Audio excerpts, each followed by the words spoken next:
Hello all, welcome to நான் fiction streaming. நான் பாரதி. எல்லாருக்கும் தீபாவளி நல்லபடியாக சேஃபாக போயிருக்கும்னு நம்புகிறேன். இன்றைக்கி நம்ம ஒரு சூப்பரான ஹெல்தியான ஒரு ஈவினிங் சாட் ரெசிபி தான் பார்க்க போகிறோம். ஸ்வீட் கார்னை வச்சு ரொம்பவே ஈஸியான டேஸ்டியான ஸ்வீட் கார்ன் சாட் எப்படி செய்யறதுன்னு பார்த்துடலாமா? வாங்க வீடியோக்குள்ளே போயிடலாம். ஃபர்ஸ்ட் இது செய்யறதுக்காக நம்ம கார்ன் வேக வச்சு எடுத்துக்கணும். இதுக்கு நான் ஒரு ஸ்டீமரில் தான் ஸ்டீம் பண்ணி எடுக்க போகிறேன். உங்ககிட்ட ஸ்டீமர் இல்லைனாலும் ப்ராப்ளமே இல்லை, இட்லி பாத்திரத்தில் வச்சு வேக வச்சுக்கலாம். ஆனால் தண்ணியில் போட்டு வேக வைக்காதீங்க. நான் இந்த சைஸ் கார்னில் தான் முழு கார்னுமே எடுத்துருக்கேன். நான் கையிலே தான் பிச்சு எடுத்தேன். நீங்கள் கத்தி வச்சு கட் பண்ணி எடுத்தீங்க அப்படின்னா நிறைய கார்ன் வந்து கட் ஆகிடும். ஸோ முடிஞ்ச அளவு முழுசாக இருக்கிற மாதிரி பார்த்துக்கோங்க. ஒரு பாத்திரத்தில் தண்ணி வச்சுட்டு நல்லா ஆவி வரும் பார்த்தீங்களா, அந்த டைமில் நம்ம மேலே இருக்கிற ஸ்டீமர் போர்ஷனை வச்சுட்டு ஜஸ்ட் ஒரு 3 நிமிஷம் மட்டும் ஸ்டீம் பண்ணிங்கன்னா போதும். உங்களுக்கு கார்ன் டக்குன்னு அது ஸ்டீம் ஆகி வந்துடும். இப்போ பார்த்தீங்கனாலே தெரியும், ஸ்டீம் ஆனதுக்கப்புறமா இந்த மாதிரி நல்லா முத்தாக அழகாக இருக்கும். இதை ஒரு பவுலுக்கு ட்ரான்ஸ்ஃபர் பண்ணிக்கோங்க.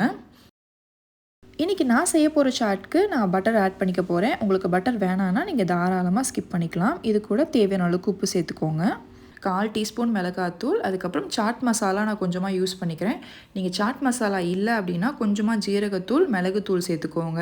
ஜீரகத்தூள் நீங்கள் ஈஸியாக வீட்டிலே ப்ரிப்பேர் பண்ணிக்க முடியும். ஜீரகத்தை ட்ரை ரோஸ்ட் பண்ணிவிட்டு மிக்சியில் போட்டு நல்லா ஃபைன் பவுடராக அரைச்சிங்கன்னா அதுதான் ஜீரகத்தூள். இது கூட ஒரு அரை வெங்காயத்தை நல்லா ஃபைனாக கட் பண்ணி ஆட் பண்ணிக்கோங்க. உங்களுக்கு வெங்காயம் ஃப்ளேவர் நிறையா பிடிக்கும்னா நீங்கள் நிறையா கூட ஆட் பண்ணிக்கலாம். இது கூட சின்ன சைஸ் நல்லா பழுத்த நாட்டு தக்காளியாக குட்டி குட்டியாக கட் பண்ணி ஆட் பண்ணிவிட்டு கொத்தமல்லி தலையும் குட்டி குட்டியாக கட் பண்ணி ஆட் பண்ணிக்கோங்க. அதுக்கப்புறம் ஒரு 4 to 5 drops அளவுக்கு லெமனும் சேர்த்துக்கோங்க. இது கூட உங்களுக்கு மாங்காய் பிடிக்கும் அப்படின்னா மாங்காவை கூட துருவி சேர்த்துக்கலாம். கேரட்டும் துருவி ஆட் பண்ணிக்கிறதுனா பண்ணிக்கலாங்க. ரொம்பவே டேஸ்டியாக இருக்கும். எல்லாத்தையும் மிக்ஸ் பண்ணிவிட்டு நீங்கள் சர்வ் பண்ண வேண்டியதான். ஒரு ஹெல்தியான ஈவினிங் ஸ்நாக் ரெடி ஆகிடுச்சு. ஆல்ரெடி நான் நார்மல் ஸ்வீட் கார்ன் ரெசிபி போட்டிருந்தேன். அது பார்த்தீங்கன்னா டேஸ்ட் வேறு மாதிரி இருக்கும்.